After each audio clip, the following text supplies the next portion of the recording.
అలానా?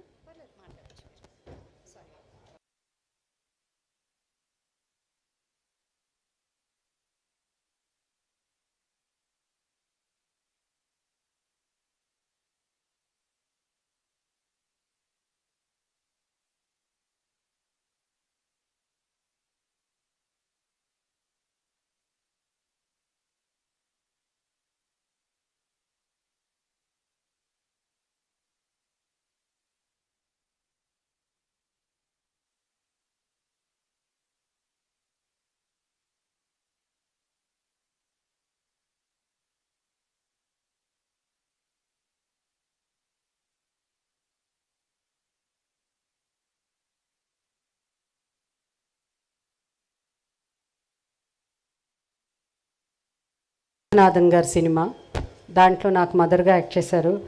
కానీ ఆమెతో తక్కువ సినిమా సీన్స్ ఉండేది. అప్పుడప్పుడే కొత్త ఫస్ట్ తమిళ్ పిక్చర్ అది. దూరం నుంచే చెప్పేవారు మహానటి సావిత్రి గారు అలా అని. ఆ రోజులో టెలివిజన్స్ ఇవన్నీ ఏమి లేదు కాబట్టి నేను ఏ సినిమాలు చూడలేదు.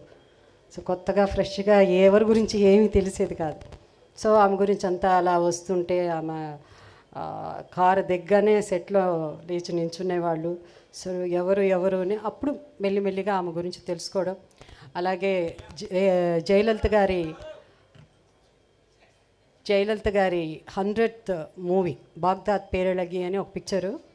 దాంట్లో మళ్ళీ సావిత్రి గారుకి నాకు మదర్గా యాక్ట్ చేశారు. బట్ మాకు అసలు ఎప్పుడు ఇంట్రాక్షన్ కానీ సీన్స్ ఏమి ఉండేది కదా. అలాగే ఒక తెలుగు సినిమాలు అలా చేశాను. ఒక్కసారి మాత్రం దగ్గర పక్కన కూర్చుని ఒక సీన్ ఉన్నింది. అప్పుడు నీ పేరేమమ్మా అన్నారు. జయసుధా అని చెప్పాను. తర్వాత చెప్పారు విజయ నిర్మల గారికి రిలేటివ్స్ అండి వాళ్ళు అలా అని చెప్పారు. అవునా అలా అన్నారు. ముద్దుగా ఉన్నావు అన్నారు. సో అంతే ఆమెతో ఇంట్రాక్షన్. దాని తర్వాత నాకు జెమిని గణేషన్ గారు సరసన యాక్ట్ చేసే అవకాశం వచ్చింది. నా నవలిన్నయి అనే పిక్చరు, కె బాలచంద్ర గారి సినిమా.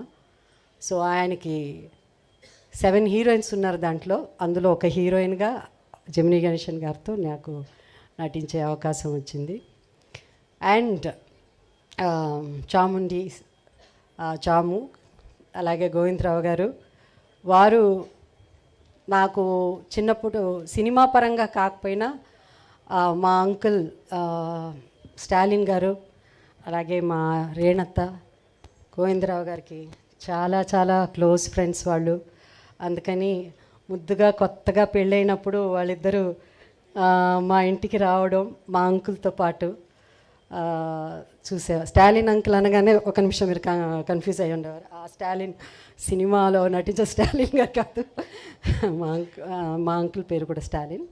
సో అట్లా వారు పరిచయం.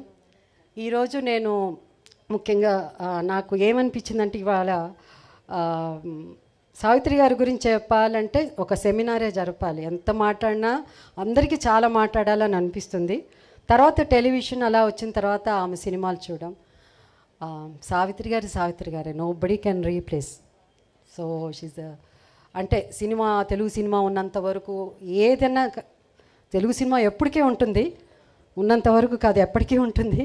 బట్ సావిత్రి గారు అండ్ జనరల్గా ఒక హీరో ఉంటే ఆ హీరోకి చాలా పాత హీరోస్ అయినా కూడా యాక్టర్స్కి ఎక్కువ ఫంక్షన్స్ జరుగుతూ ఉంటాయి. కానీ ఈరోజు సావిత్రి గారిని ఈ బుక్ ఆవిష్కరణ నిజంగా ఒక హీరో చేయడం అన్నది ఏదో పొగడ్తల కోసం నేను చిరంజీవి గారికి నేను పొగట్లేదు. But sir thank you so much. ఎందుకంటే మా హీరోయిన్స్ అందరి తరఫున, ఎందుకంటే మాకు తక్కువ ఉంటుంది ఫంక్షన్స్, బెటర్ ఎక్కువ పెద్దగా ఇవన్నీ చాలా తక్కువ ఉంటాయి. అలాంటిది మీరు నిజంగా ఇది ఒక చాలా పెద్ద ఫంక్షన్, 1,00,000 మంది ఉన్నంత ఫీలింగ్ మాకు. Thank you Chiranjeevi garu. And you are blessed so Surekha garu, both of you. And thank you so much.